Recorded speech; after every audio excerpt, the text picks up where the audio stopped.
We're obsessed with the Connie Pheiff Show. It's about a lifestyle shift to move up or out. Hey, what's your jam? What's the one thing that really drives you? What makes you unstoppable? It's about opening a new door to live your dream. People give up way too early on their dreams. It's about enjoying the journey. It's about keeping it real. Damn, now the interviewee is interviewing the interviewer. I like this. It's all about you. I knew there was something else I wanted to do. Stop taking shit so seriously. Y'all can do this. Take an outrageous look at life and laugh. This is the Connie Pheiff Show. We love your voice. We love your jam. You need to be on radio. And now your host, Connie Pheiff.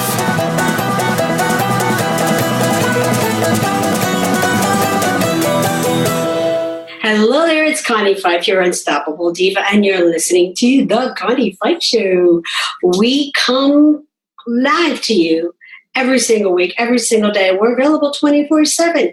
We are on over 210 networks all over the globe. And of course, you have all the social networks where you can find us: Apple Play, Google Play, C-Suite Radio, iHeartRadio, SiriusXM. You look for Connie Pheiff Show and you'll find us because we're everywhere. So I want you to keep on sharing, keep sharing, because we love our listeners. We love to get your feedback.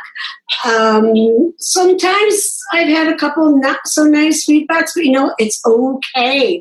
I want to hear from you. I know what you want from the show, what you want to hear from the show, because let's face it, there's a lot of business podcasts out there, but we want to be your number one. We want to be that top of mind awareness and continue to bring you those tools, those tips to help you succeed in corporate, whether it's sitting in the C-suite or running out and building that own business, because we work with people, with individuals in our agency that have been successful. They have found that success and they're saying, I'm hungry for more and I want to get my message out there. And I want you to help us do that. We love working with you because we work with the world's most daring minds, those that are keeping and continue to keep the passion of life activated. That's what we're all about here at the Connie Pheiff Show. So remember to share, because sharing is caring. So now our guest today, we had a really interesting conversation. Even before we got on to doing this interview, just an incredible guy. I love his backstory. I love the work that he's doing. And really simply put, he is a curator of a global community of leaders. And he is providing interesting content and delivering impact. So welcome to the Connie Pheiff Show, Cordell Carter. Thank you. Glad to be here. I'm thrilled that you're here. So today you're coming to us from Aspen. Yes, indeed. So who doesn't love to go to Aspen? Yes. So are you a skier? I am not, unfortunately. Too many football injuries prevented that later in life. So I hope for my child, but not for me. Okay. Yeah, I'm kind of with you there. Right? Mine was from playing softball. Yeah. American football. Yep. Right. I was catcher, so too many times on those knees. That's really that does a job for you there. I feel that pain now some days. Oh, yeah. So you have this program, Socrates. Yes. So what is that all about? So Socrates was started in 1996 to create a pathway for younger, more diverse talent to come into the Aspen Institute programs. It was a dawn of the internet in 96. Mainly trustees were concerned that the average age of the participants in Aspen were over 50. And they said this probably isn't a good thing long term. And so we got to figure out a way to get more young people in. And so they created that very first weekend. This would have been February of 1996. 50 people showed. And they were all from Silicon Valley. They were young venture capitalists. They were young technologists. All interested in dealing with Socratic dialogue and looking at the ancients for answers to contemporary issues. And from that kernel has grown more than 7,000 alums 24 years later. We are in 11 countries. We are in several U.S. states, and our alums are all over the world. Wow, how amazing. So why are you leading the program? Why or when? Yeah, why? Well, firstly, I'm an alum. I Okay. first experienced this program in 2012. I was a lobbyist for a business association in D.C. Mm-hmm. I was solidly focused on corporate tax reform. At that time, that was a very esoteric, odd thing. No one cared about corporate tax reform. And so my community, my intellectual community, was fairly small. And so I was looking for some people roughly my age that we could really engage each other differently outside of the DC bubble. And I found the Aspen Institute. I should say the Institute found me. And I went to that first Socrates in 2012 in the winter here in Aspen. Had never been 8,500 feet up in the air for any length of time. So I remember not feeling so well with the altitude, but having an amazing life-altering weekend that weekend in Aspen. In fact, the moderator from that weekend, he and I just reunited in Japan, in Tokyo. It was this past May, so 2 months ago. And I was reminding him the first time we met was, Aspen 2012. But the why is when I left my startup, I wanted to do something impactful. And I saw that the program was one that we could really leverage. We could leverage it to have greater impact across the country. This format that we use at the Institute and at Socrates in particular is one that I think creates these wonderfully safe yet intense environments for people to have real talk. And I think one thing we're missing, especially coming after the election of 2016, was this disconnect. Folks like, I had no idea Americans feel so left out, or I had no idea people feel so lonely, or how could people vote that way? And we were still othering each other. There was absolutely a need for us to better engage each other, to have some common ground. And I saw this as a method of really providing other parts of the country that are not in Aspen, DC, or New York, opportunities to do what we do all the time. And that has proven to be the case over the last 2.5 years. And really, we're stepping into an election year coming up. We sure are. So you talked earlier about getting the younger generation, getting them involved, because you're saying the average age is 40 plus. So how are you doing it? Have you been able to attract more of, say, the next generation to get involved in the program? Well, we have 4 different program lines. And so the main line the oldest line is our traditional Aspen-based programs. Every winter, every President's Day weekend, we do 3 concurrent seminars in Aspen. Every summer, the first weekend following the Ideas Festival, we do 5 or 6 concurrent seminars. And so we're about to do our 24th here this weekend, actually. People coming in. And the age range of that particular group is anywhere from 28 to 55. And so a very, very wide range of ages. These are perennials, people who are always learning. They never stop learning. The second line of business is our international seminars. This is exactly what we do in Aspen, except we're doing it in Tokyo, or we're doing it in Cartagena, or Ronda, Spain, or London, England. And so we have same type of people, the perennials that definitely want to learn, but these are up-and-coming professionals between the ages of, say, 30 and 50 on average. Some are sent by their companies. Others find this through alums, through word of mouth. The third line of business is our salon work, and this is where we're doing one-day salons or seminars all over the country, focusing on mid-sized cities. So this year we've done, I think, already 7, Milwaukee, Miami, El Paso, Detroit, Philadelphia. And there's a couple different facets of the work. One being the Inclusive Republic work. And that's where we look at founding documents and we take people through 3 main questions. One being, who is we? We hold these truths to be self-evident, that all men are created equal, as endowed by the Creator. So who is we, right? Who is we in 1776? And then expanding the notion of we as we move forward into history. And then lastly, where do we go from here? And basically we're arguing that the story of America is one of inclusiveness, because we've expanded the notion of we at every turn in our 243-year history. And I think it's a story that should be celebrated. And so we have a lot of fun with that. We do that for large groups. So 60 plus people in a group. We have national funders for that work.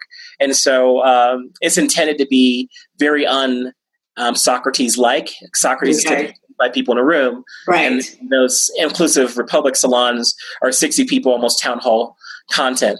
And so it's really, really cool. And then lastly, for our youngest audience in this Congress, we call that our emerging governance leaders work. We do it in the DC area, typically the Eastern Shore area of Maryland. So resorts over there. And we're focused on young congressional staffers with less than 3 years experience on the Hill. Bicameral, bipartisan. The intent is to build institutionalists, people who care more about the institution of Congress as a co-equal branch of government than they do the party and they do a particular policy. And I want these folks to pull for each other. We're already seeing some amazing results of just these young people on the Hill having colleagues. You know, if you're in the House, they have colleagues in the Senate. That's a very rare thing. Right. If you're not a veteran. And for these young people to get it early and build these bridges much earlier, I think will ultimately change the temperature and perception of Congress to be a little less partisan, a little more problem solving. And so those are the 4 lines of work. It keeps us busy. Love that. Love that. Well, I do want to take a really quick break right now, and we're going to come back, but I have a couple more questions, and I love, as I mentioned before, I've worked on the Hill at, with the U.S. Chamber of Commerce, and I really love going back to some more of those conversations and really learning about, what are you hearing from the leaders, from our leaders here in the U.S.? But hang on to that, and we'll be right back. Okay.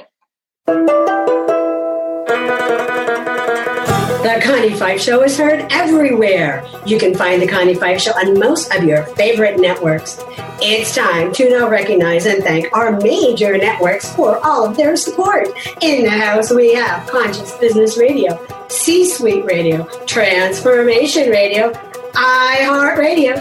We are also heard on Google Play, Apple, Radio, Stitcher, and so many more that I just can't keep up with them all. I'm Connie Pheiff, your unstoppable diva. Learn more about our gym and how we can work together at my fancy schwanky website, ConniePheiffShow.com. I'll see you over there. Until then, like, share. Now back to the show. Okay, and we are back, and our unstoppable guest today is Cordell Carter. And Cordell leads the Aspen Institute Socrates program, an amazing, amazing program.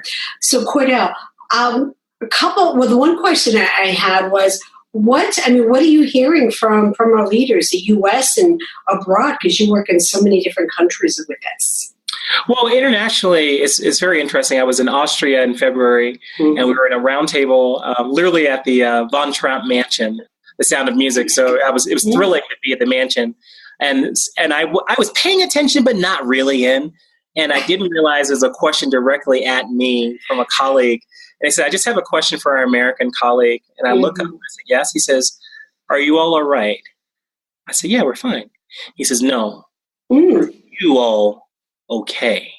And I got where he was going, and I was like, "Listen, all is not lost. The world order is intact. Liberal democracy will survive.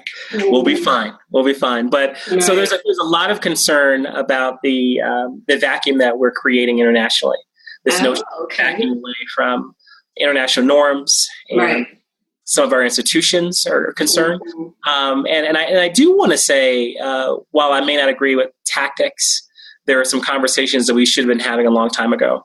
But going back to the other countries, and I'm asking, is it a perception that they're having, or is it factual information? It's more perception. Is it? Okay. Perception. In my opinion, I think it's perception. Okay. That somehow that something is wrong here. But if you look at liberal democracies from Germany to Poland to Austria to the UK, we're all kind of experiencing the same issues: the rise of populism. Right, and so it's not an American thing; it's a liberal democracy thing. Yes, because my son lives in Germany, and again, we have those conversations, and it really does seem like it's something that's happening really globally. Absolutely. The U.S. was always looked at that leader, that leader stepping forward, and everybody else would follow. But it seems like we're on an equal playing field almost with what we're experiencing right now.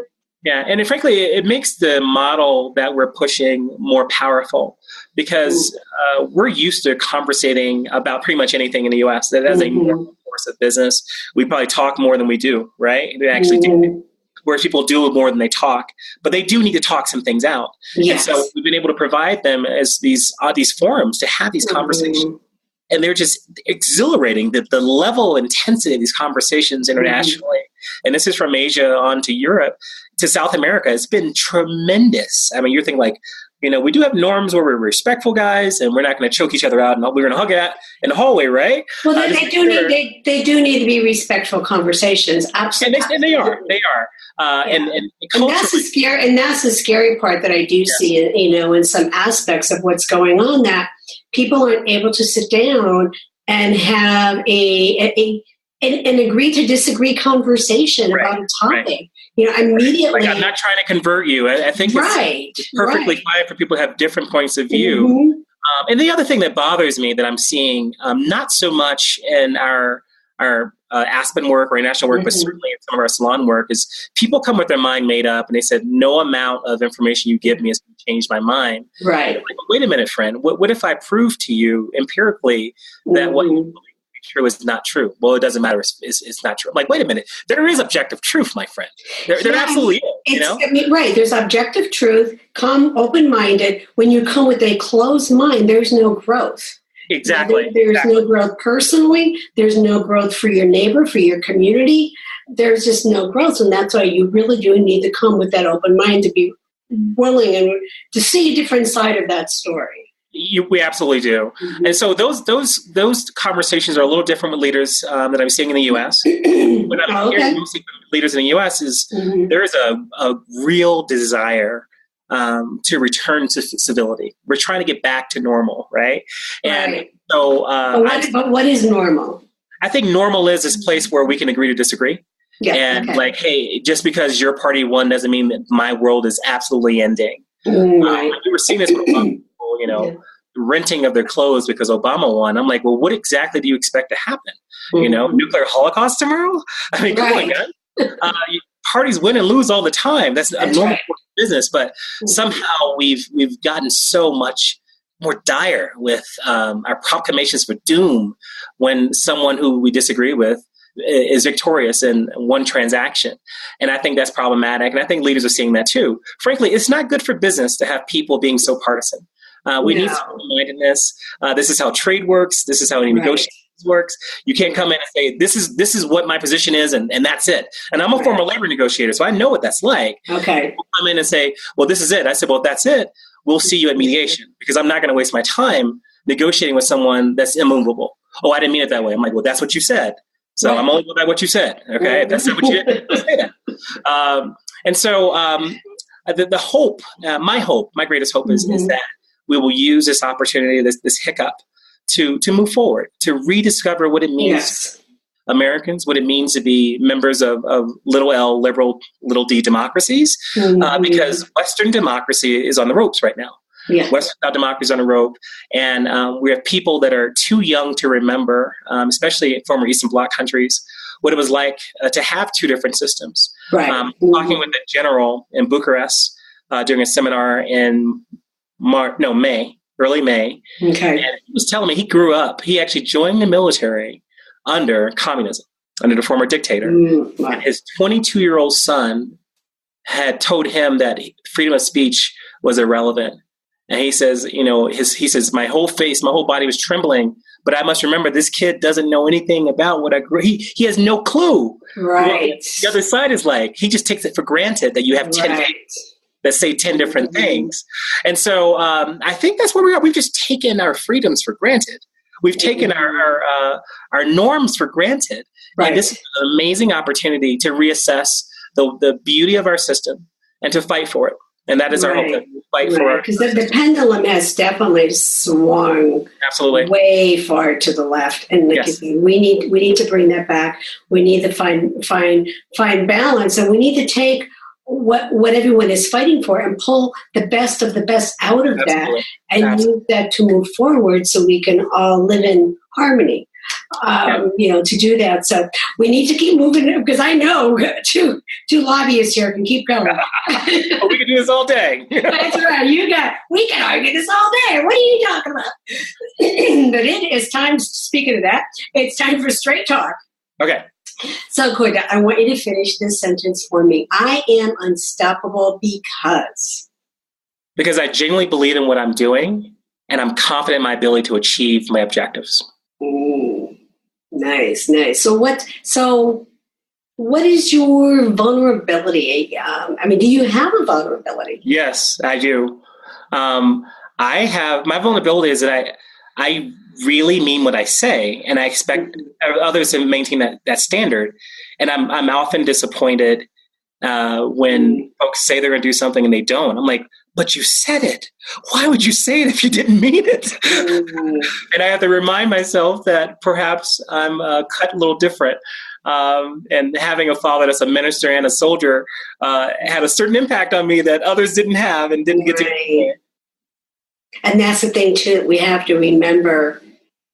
Our culture, our upbringing, our DNA, and that goes back to a whole another conversation of about us and about who we are. But yeah, we are cut from a different place. But I know what you were saying. Absolutely, yeah. You can't. You're either running to or from your legacy, and I agree towards it.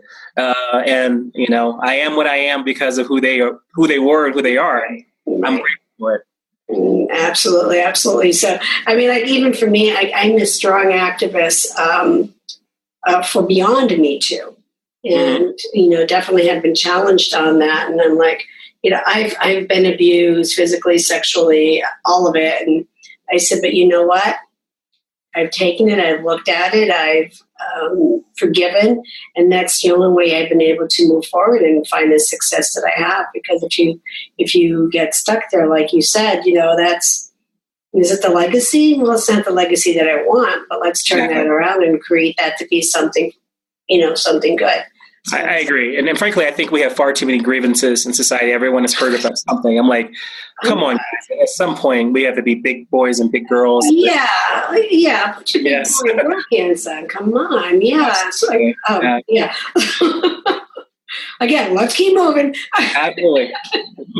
So, what's been one of your toughest fails? Wow, I went through a 3-year stretch where I had four jobs. I was missing something. These are all elite organizations.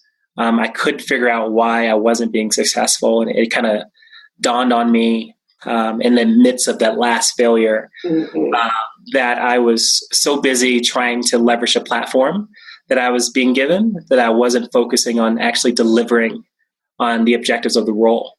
And you got to take care of home first. That's been the biggest lesson learned. Figure out what does it mean to be successful here. Do that, repeat that again, and then manage that internal narrative. And then you can leverage the platform. But you can't leverage the platform first. You got to be successful first at the role. Right. And so it was a lesson that was really, really a hard one for me to get. But once I got it, good to go. Well, I like how you said that you really bought into that narrative of where I had to go.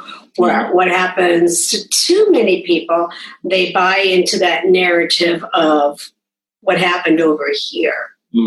Whether it's shame or, like you said, trying to figure out what job do I go to next, or, all of that negative speak that they keep, going on and on with inside them, that grumbling, that shame that they have, or people, try to do something and then they get knocked down when people start like, we put it on ourselves too, who do you think you are? Like, that you could do something like this. Yeah, the imposter syndrome. Oh, yeah. Right, yeah, the imposter syndrome. Ooh, Yeah, but negative self-talk is, to me, the number one killer of dreams. We have to, you are what you eat. You are what you ingest. And everybody ingests things. And so if you can keep that internal dialogue positive, change everything. So what was that moment then? The event that really had an impact on you to say, okay, I don't want 4 jobs anymore. This is the platform. This is where I need to go. So what was that moment that made that change for you? Well, I found myself in a startup in Chattanooga. And I said, okay, well, my goal is to make it more than a year. Let me get back to Seattle. And I started to interact with the young people in these schools in Tennessee that needed our help. We were teaching kids how to code, how to build robots, and the light bulbs were really starting to come on these kids' minds. And I remember we were giving this young man a mic, and he was explaining what he had done for that week at summer camp. And he says, well, I came in and I was trying to figure out how to code because I didn't know what that meant. And I guess, they taught me, and now I can code. And he says, I can code. I'm a coder. I'm a coder now. Yes, I'm a coder now. And I saw the transformation happen live. And I'm sitting there with tears in my eyes, and I was like, yeah, this is where I'm supposed to be. The moments of what I need to replicate over and over, thousands of times. Right. My life took off it was like the curtains were open. Wide open. Oh yeah, I could hear the angels singing, and it was and we were unstoppable as a startup once that happened. It was love that. So, is that when you stepped into the Socrates program? What path? I already started for 2 more years, and I had to take a break as a startup. So 80 hours a week, it was intense. I did an Eisenhower fellowship to China. And so I went to spend 6 weeks in China investigating their innovation ecosystems, brought the family. We had a wonderful time. The election occurred while I was there, the 2016 elections. Oh, okay. We get all in from Shanghai. And I told myself right then, as I'm watching these post-election protests, right, something is wrong. Like, maybe I'm too isolated in Chattanooga. How did I miss this? Yeah. Why are people protesting a legitimate election? What in the world is wrong with these people? I got to get back to D.C. I say that, and I'm in D.C. 2 weeks later at a party, a holiday party at the White House. Fancy that. And someone taps me on the shoulder and says, Cordell. And it's my colleague from the Aspen Institute. She says, what you doing here in town? I said, well, I'm interviewing with Ashoka and another organization. She says, well, you left your startup? I said, yeah, I left it. And she says, we need to talk. And I was like, okay. And when I got to the office the next day to talk to her, she had set up interviews. I was like, wait a minute. That's not events happen for a reason. Absolutely. And she worked me over pretty good. And after 2 weeks, I said yes, and started inauguration weekend. In fact, when I flew into DC, all I saw was pink hats, all on the National Mall, because I flew into National Airport. I'm like, what is this pink thing? What is this, a pink blanket? What do they have down there? It was a women's march. Yeah, it was a women's march. Yeah, I wrote a blog about that. As I said, I'm very proponent beyond me too. I wrote something about that. Oh my God! It was a lot of pink. I'll just say that it was a lot of pink. I got a lot of emails. I bet. I could only imagine. But needless to say, that the last years has been nothing but growth. We've never dealt with so many seminars. We've gone from 13 seminars a year to 28. Wow. We've gone from 3 countries besides the U.S. to 9. We've expanded in every way you can expand in terms of teams, in terms of revenue, philanthropic partnerships.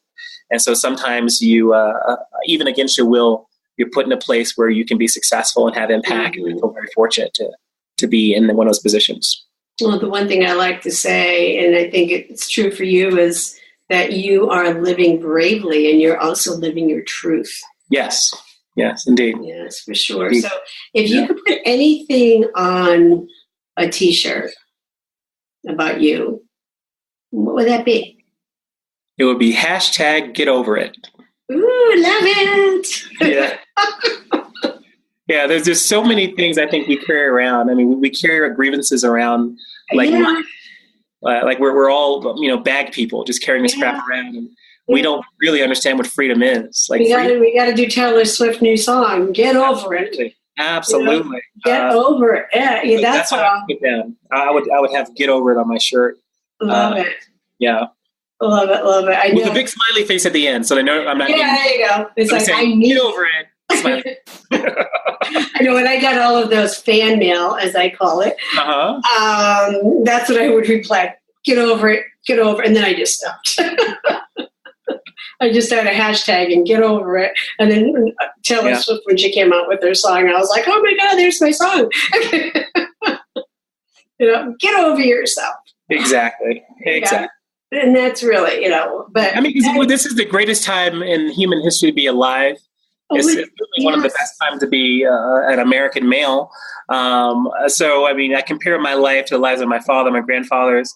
Come on. I mean, this is the best place on earth. And so I'm living the life I want to live. I travel internationally every month. What am I going to complain about? I'm going to come work with you. Yeah. So I have no excuse to be hanging up over anything is my point. Get over it. Right, that's right. Get over it. Next time you're feeling down and you want to bitch about something, just call me. I'll tell you. Exactly. Get over yourself. Get over yourself. Shut yourself off. That's right. I tell my kids that. Of course, the girls, the biggest whiners of all. I'm like, get over it. Yes. So anyway, so what's next? What is next for Cordell Carter? Well, I tell you, we have a really big event coming up this weekend with 5 concurrent seminars. Wow. And then we have New Orleans in late August. And so I'm actually looking forward to some nice planning time for the next 6 weeks. Okay. Oh, yes. You're going to head to New Orleans. How many necklaces are you going to be getting? Oh, I don't know about that. I would just rather lay in my bed because just my wife and I are taking some time just to be normal people. And nice. And so I'm looking forward to that. And nice. And then prepping for a busy fall. A lot of international travel and a lot of national travel and ending the year strong in Japan in early December. Really nice, really nice. So if you need help, give me a call. I'll come. Yes, we'll do. I'll head out there with you. Well, that's all we have time for today. Let everyone know where they can find you, how they can find out more about the programs, and maybe register for them as well. Yes, well, we are a public program, so please register. I'm at aspeninstitute.org/Socrates, just like it sounds, or Socrates for those who remember Bill and Ted's Excellent Adventure. Socrates. And I'm Cordell Carter. You can find me on LinkedIn, Facebook. It's all the same photo with me and sunglasses from one of my pictures from traveling in Ukraine earlier in the year. And so the odd guy with the fur hat, that's probably me. But sleep down, and I'm very communicative. So please reach out. Love to talk to anyone. Love it. Well, thank you for being here today. Thank you. Just amazing. I really enjoyed speaking with you, and you're welcome back anytime. Thank you, Connie. I appreciate it. Love to have you back. So that's all we got for today. I hope that you enjoyed my conversations today. Phenomenal. Yes, you want to learn more about his program, the Socrates programs, the Aspen Institute Socrates program with Cordell Carter. And again, just an amazing human being. Just love being here with you. And we also love our tribe. We love our family. We love our members. I just love everybody. So remember, make sure that you follow us and keep sharing away. I'm Connie Pheiff, recovering CEO, and we are continuing to move ideas forward and keeping the passion of life activated. If you want to be seen and heard and you want to be advertising on the Connie Pheiff Show, just head over to theconniepfeifshow.com for details. And also our talent concierge. Did you check it out yet? We are the boutique, the unique boutique, and we represent talent from around the globe. And we have a showcase coming up in September that you don't want to miss, and you can find out all of the information right on our website, talentconcierge.co. That's C-O. I've had more people send me notes and say your website is spelled wrong. No, it's co. It's not co. I know, that was just so funny. So I'm going to leave you with this simple but yet very powerful thought from Socrates, or Socrates, as they said. The secret of change is to focus all of your energy not on fighting the old, but on building the new. I'm Connie Pheiff, and you're listening to The Connie Pheiff Show. Take today and keep your passion of life activated.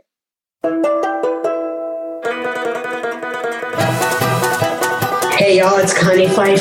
Thank you for listening to The Connie Pheiff Show. Check back often. You don't want to miss any of the good stuff. If you like what you hear and would like to be a guest on the show, head over to theconniepfeifshow.com to apply. While you're there, check out our amazing advertising opportunities that will put you right in front of your perfect client. I will see you over there. Do yourself a favor this week. Activate your power and be unstoppable together.